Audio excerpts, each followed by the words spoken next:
Dona nobis pacem, pacem, dona nobis pacem, dona nobis pacem, pacem, dona nobis pacem, dona nobis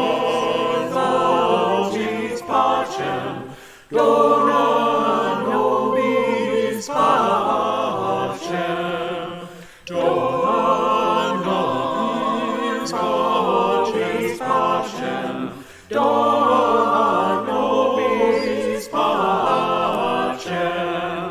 dona nobis pacem, pacem, dona nobis pacem.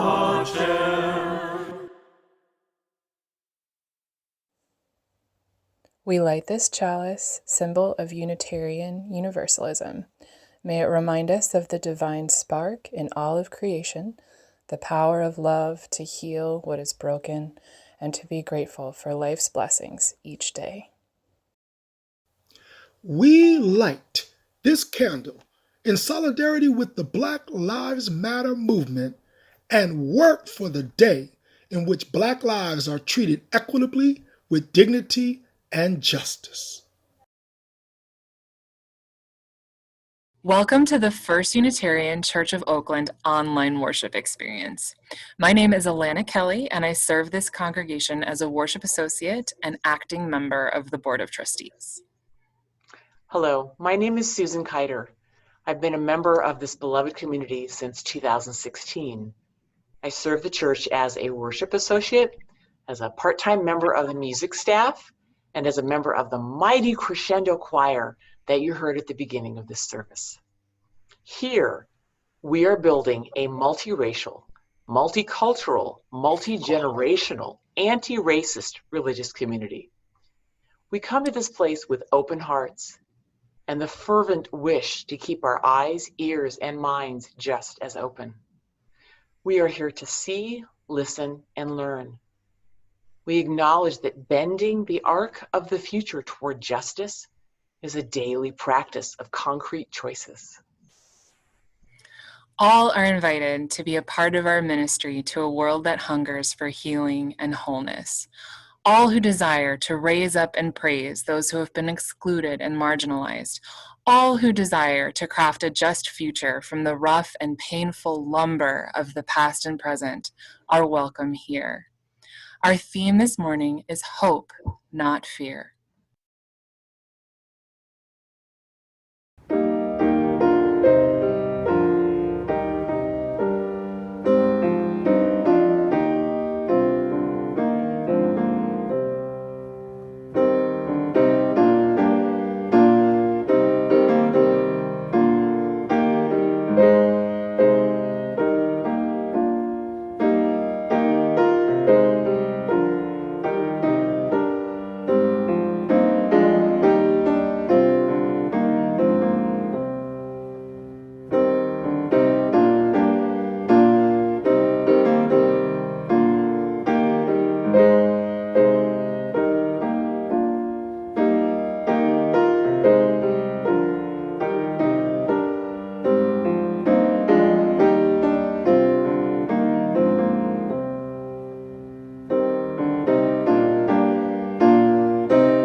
The God of Arepo, a fable whose author is unknown. Temples are built for gods. Knowing this, a farmer builds a small temple to see what kind of god turns up. Arepo built a temple in his field, a humble thing, some stones stacked up to make a cairn, and 2 days later a god moved in. "Hope you're a harvest god," Arepo said, and set up an altar and burnt 2 stalks of wheat. "It'd be nice, you know." He looks down at the ash smeared on the stone, the rocks all laid askew, and coughed and scratched his head. I know it's not much, he said, his straw hat in his hands, but I'll do what I can. It'd be nice to think there's a God looking after me.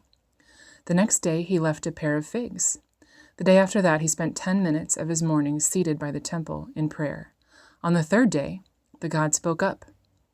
You should go to a temple in this city, the God said. Its voice was like the rustling of the wheat, like the squeaks of field mice running through the grass. A real temple, a good one. Get some real gods to bless you. I'm no one much myself, but I might be able to put in a good word.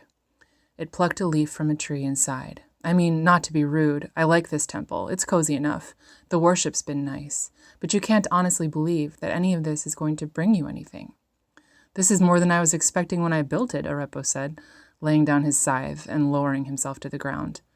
Tell me, what sort of God are you, anyway? I'm of the fallen leaves, it said. The worms that churn beneath the earth, the boundary of forest and of the field. The first hint of frost before the first snow falls, the skin of an apple as it yields beneath your teeth. I'm a god of a dozen different things, scraps that lead to rot, momentary glimpses, a change in the air, and then it's gone. The god heaved another sigh. There's no point in worship in that, not like war, or the harvest, or the storm. Save your prayers for the things beyond your control, good farmer. You're so tiny in the world, so vulnerable. Best to pray to a greater thing than me. Arepo plucked a stalk of wheat and flattened it between his teeth. I like this sort of worship fine, he said, so if you don't mind, I think I'll continue. Do what you will, said the god, and withdrew deeper into the stones, but don't say I never warned you otherwise. Arepo would say a prayer before the morning's work, and he and the god contemplated the trees in silence. Days passed like that, and weeks, and then the storm rolled in, black and bold and blustering. It flooded Arepo's fields, shook the tiles from his roof, smote his olive tree, and set it to cinder. The next day Arepo and his sons walked among the wheat, salvaging what they could. The little temple had been strewn across the field, and so when the work was done for the day, Arepo gathered the stones and pieced them back together. Useless work, the god whispered, but came creeping back inside the temple regardless. There wasn't a thing I could do to spare you this. We'll be fine, Arepo said. The storm's blown over. We'll rebuild. Don't have much of an offering for you today, he said, and laid down some ruined wheat. But I think I'll shore up this thing's foundations tomorrow. How about that? The god rattled around in the temple and sighed. A year passed, and then another. The temple had layered walls of stones, a roof of woven twigs. Arepo's neighbors chuckled as they passed it. Some of their children left fruit and flowers, and then the harvest failed. The gods withdrew their bounty. In Arepo's field, the wheat sprouted thin and brittle. People wailed and tore their robes, slaughtered lambs and spilled their blood, looked upon the ground with haunted eyes, and went to bed hungry. Arepo came and sat by the temple. The flowers wilted now, the fruit shriveled nubs. Arepo's ribs showing through his chest, his hands still shaking, and murmured out a prayer. There is nothing here for you, said the god, huddling in the dark. There is nothing I can do. There is nothing to be done. It shivered and spat out its words. What is this temple but another burden to you? Arepo said, and his voice wavered. So it's a lean year, he said. We've gone through this before. We'll get through this again. So we're hungry, he said. We've still got each other, don't we? And a lot of people prayed to other gods, but it didn't protect them from this. No, he said, and shook his head and laid down some shriveled weeds on the altar. No, I think I like our arrangement fine. There will come worse, said the god from the hollows of the stone, and there will be nothing I can do to save you. The years passed. Arepo rested a wrinkled hand upon the temple of stone, and some days spent an hour there, lost in contemplation with the god. And one fateful day, from across the wine-dark seas, came war. Arepo came stumbling to his temple now, his hand pressed against his gut, anointing the holy site with his blood. Behind him, his wheat fields burned, and the bones burned black in them. He came crawling on his knees to a temple of hewed stone, and the god rushed out to meet him. I could not save them, said the god, its voice a low wail. I'm sorry, I am so sorry. The leaves fell burning from the trees, a soft, slow rain of ash. I have done nothing all these years, and I have done nothing for you. Shh, Arepo said, tasting his own blood, his vision blurring. He propped himself up against the temple, forehead pressed against the stone in prayer. Tell me, he mumbled, tell me again, what sort of god are you? I, said the god, and reached out, cradling Arepo's head, and closed its eyes and spoke. I am of the fallen leaves, it said, and conjured up the image of them, the worms that churn beneath the earth, the boundary of forest and of field, the first hint of frost beneath the first snowfalls, the skin of an apple as it yields beneath your teeth. Arepo's lips parted in a smile. I am the god of a dozen different things, it said, the petals in bloom that lead to rot, the momentary glimpses, a change in the air. Its voice broke and it wept. Before it's gone. Beautiful, Arepo said, his blood staining the stones, seeping into the earth. All of them. They were all so beautiful. And as the fields burned and the smoke blotted out the sun, as men were trodden in the press and bloody war raged on, as the heavens let loose their wrath upon the earth, Arepo the sower lay down in his humble temple, his head sheltered by stone, and returned home to his God. Generations passed. The village recovered from its tragedies, homes rebuilt, gardens replanted, wounds healed. The old man who once lived on the hill and spoke to stone and rubble had long since been forgotten, but the temple stood in his name. Most believed it to be empty, as the god who resided there long ago had fallen silent. Yet any who passed the decaying shrine felt an ache in their hearts, as though mourning for a lost friend. The cold that seeped from the temple entrance laid their spirits low and warded off any potential visitors, save for the rare and especially oblivious children who would leave tiny clusters of pink and white flowers that they picked from the surrounding meadow. The god sat in his peaceful home, staring out at the distant road, to pedestrians, workhorses, and carriages, raining leaves that swirled around bustling feet. How long had it been? The world had progressed without him, for he knew there was no help to be given. The world must be a cruel place, that even the useful gods have abandoned it. If farms can flood, harvests can run barren, and homes can burn, he thought. He had come to understand that humans are senseless creatures, who would pray to a god that cannot grant wishes or bless upon them good fortune, who would maintain a temple and bring offerings with nothing in return, who would share their company and meditate with such a fruitless deity, who would bury a stranger without the hope for profit. What bizarre, futile kindness they had wasted on him. What wonderful, foolish, virtuous, hopeless creatures humans were. So he painted the sunset with yellow leaves, enticed the worms to dance in their soil, flourished the boundary between forest and field with blossoms and berries, christened the air with a biting cold before winter came, ripened the apples with crisp, red freckles to break under sinking teeth, and a dozen other nothings in memory of the man who once praised the god's work on his dying breath. "Hello, God of every humble beauty in the world," called a familiar voice. The squinting corners of the god's eyes wept down onto curled lips. "Arepo," he whispered, for his voice was hard from its 100-year mutism. "I am the god of devotion, of small kindnesses, of unbreakable bonds. I am the god of selfless, unconditional love, of everlasting friendships and trust," Arepo avowed, soothing the other with every word. "That's wonderful, Arepo," he responded between tears. "I'm so happy for you. Such a powerful figure will certainly need a grand temple. Will you leave to the city to gather more worshippers? You'll be adored by all." "No," Arepo smiled. "Farther than that, to the capital, then. Thank you for visiting here before your departure." "No, I will not go there either," Arepo shook his head and chuckled. "Farther still? What ambitious goals you must have." "There is no doubt in my mind that you will succeed, though," the elder god continued. "Actually," interrupted Arepo, "I'd like to stay here, if you'll have me." The other god was struck speechless. "Why would you want to live here?" "I am the god of unbreakable bonds and everlasting friendships, and you are the god of Arepo."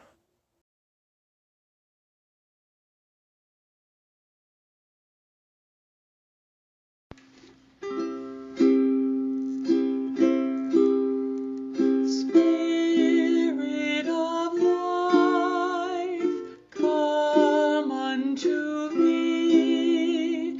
Sing in my heart all the stirrings of compassion.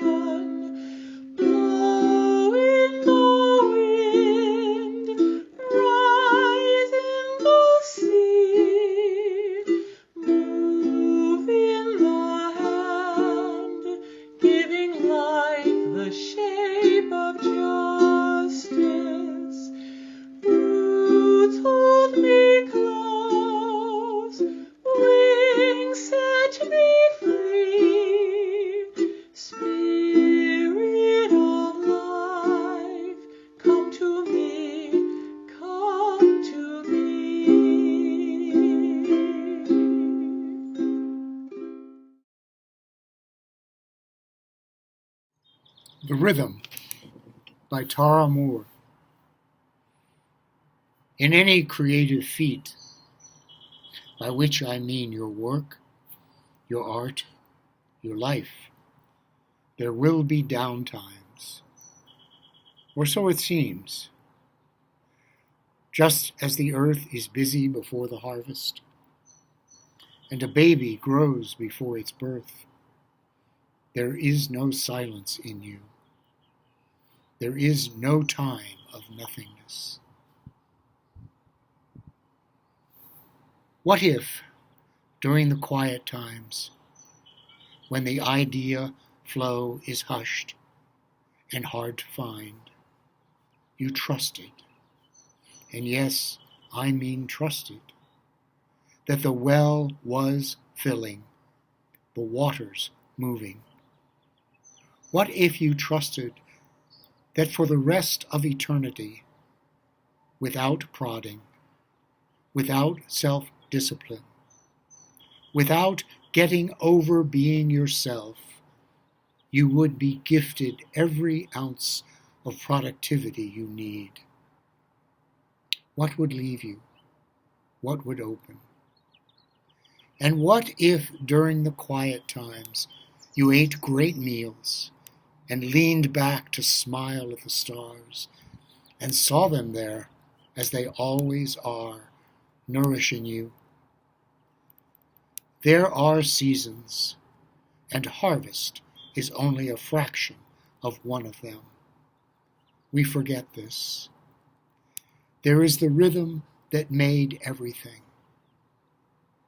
The next time you stand in the kitchen, leaning, the next time a moment of silence catches you there, hear it, that rhythm, and let it place a stone in your spine.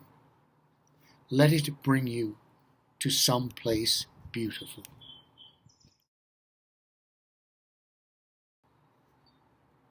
Why do I give to the church? Well, there are a lot of things in this world that I can't or will not do. And I know there are others in the church who are doing some of them, politically, socially, being the activist that I am not. So I give to support them. And I give to support others like myself who are seeking family and connection. And I give to leave a legacy for those who will come, not even yet born, 100 years from now. And I give to honor those who gave 100 years ago so that we might be part of this community.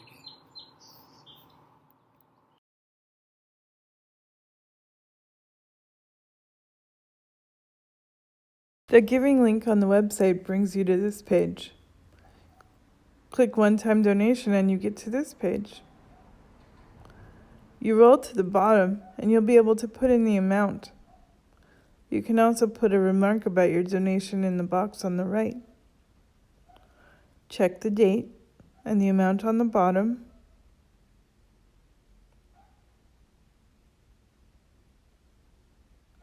And then you'll be able to click continue.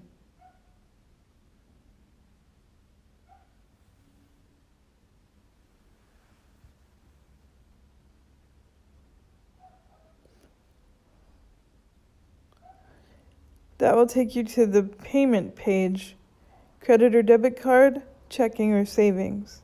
You can put your information and submit your gift. We now have 2 ways to give. You can give with your mobile phone app called Give Plus.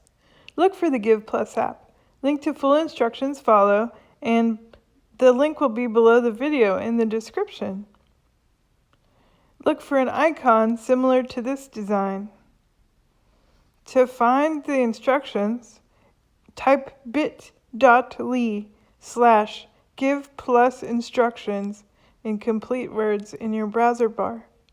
That's bit.ly/give+instructions. See? There it is. bit.ly/give+ instructions.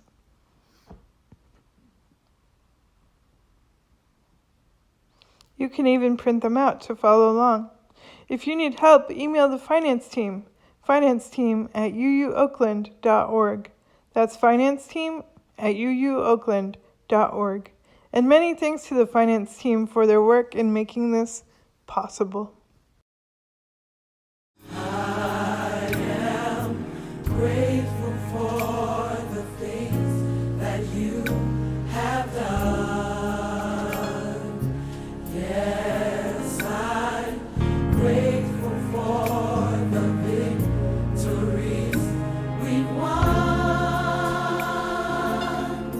I could go on and on and on about your word,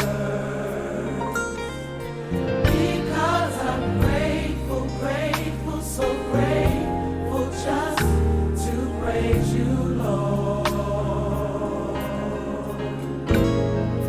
Flowing from my heart are the issues of my heart is gratefulness.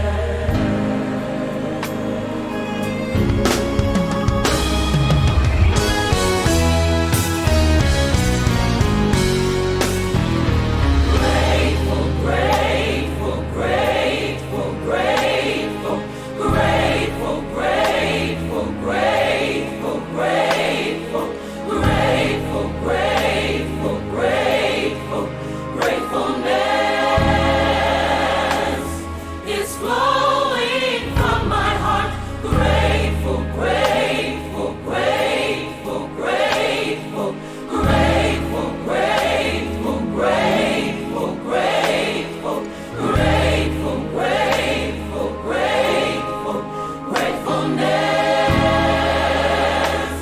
is flowing from my heart. Grateful, grateful, grateful, grateful, grateful, grateful, grateful, grateful, grateful, grateful, grateful, gratefulness is flowing from my heart.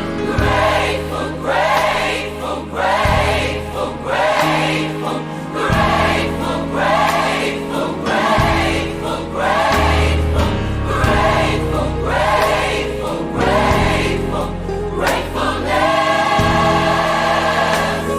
is flowing from my heart. Grateful, grateful, grateful, grateful, grateful, grateful, Grateful, grateful, grateful, gratefulness is flowing through my heart.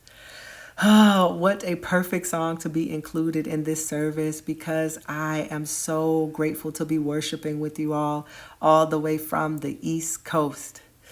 Gosh, I've missed y'all so much since moving to Florida, and I'm so happy to have this opportunity to connect with you and share some of my reflections.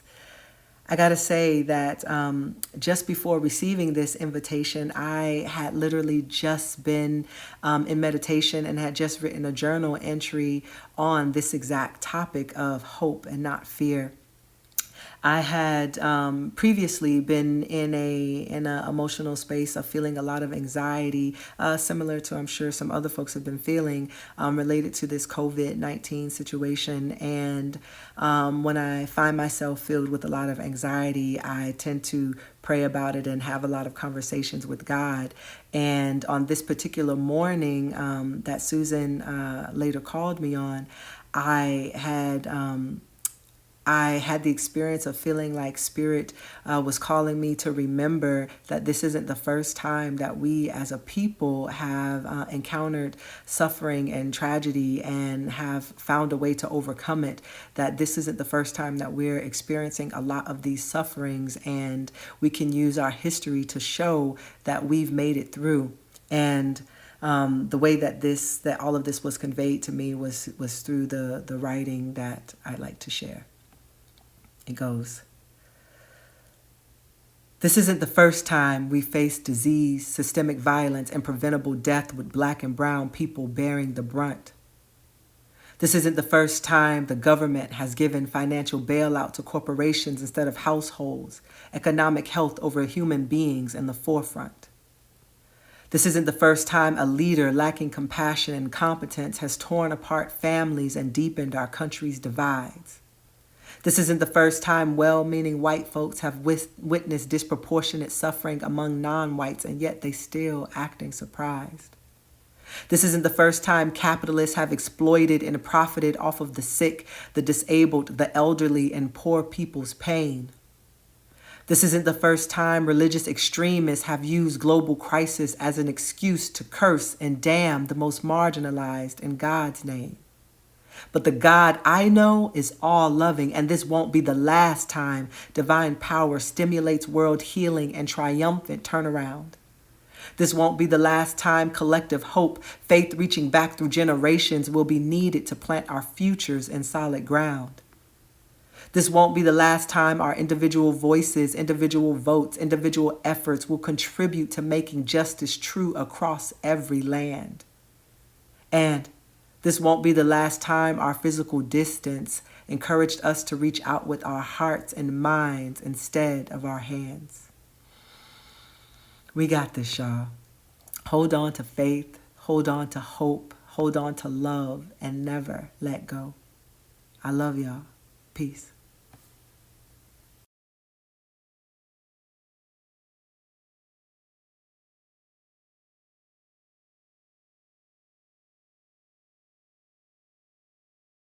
Thank you so much for joining us this morning. We hope you feel our love reaching out to you today. May you be inspired to reach out yourself in love to the people around you. Reaching out comes from a place of hope. May hope supplant your fear this week. Tend the hope in your heart that you may cultivate a garden free of fear.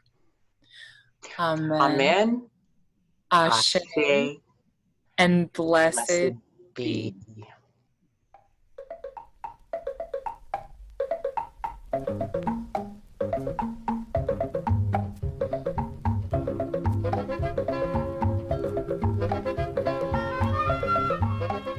All will be well, all will be well, all manner of things will be well. I said, Julian, you are holy, you are holding my hand, and Julian, you are holy, you are holding my hand. She said, all will be well.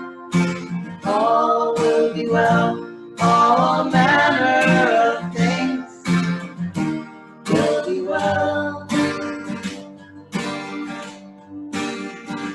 I said, Julian, do you not know about sorrow? And Julian, do you not know about pain? I said, Julian, do you not know about hunger? Julian, do you not know about shame? She said, all will be well, all will be well, all manner of things will be well. I said, Julian, do you not know about loneliness? And Julian, do you not know about disease? And I said, Julian, do you not know about cruelty? I said, Julian, it's too much, it's brought me to my knees. And she said, all will be well, all will be well, all manner of things will be well. And she said, no one does not know about sorrow, Mary. No one does not know about pain. She said, no one does not know about hunger, and no one does not know about shame. She said, all will be well, all will be well, all manner of things will be well. She said, no one does not know about loneliness, and no one does not know about disease. She said, no one does not know about cruelty. She said, I know it's too much. It brought me to my knees, where I heard, all will be well, all will be well, all manner of things will be well. She said, baby girl, do you not know about tenderness? She said, baby girl, do you not know about friends? She said, baby girl, do you not know about the Spirit? And she said, baby girl, do you not know it's only love that never ends? It's only love that never ends. And so all will be well, all will be well, all manner of things will be well. And so all will be well, all will be well, all manner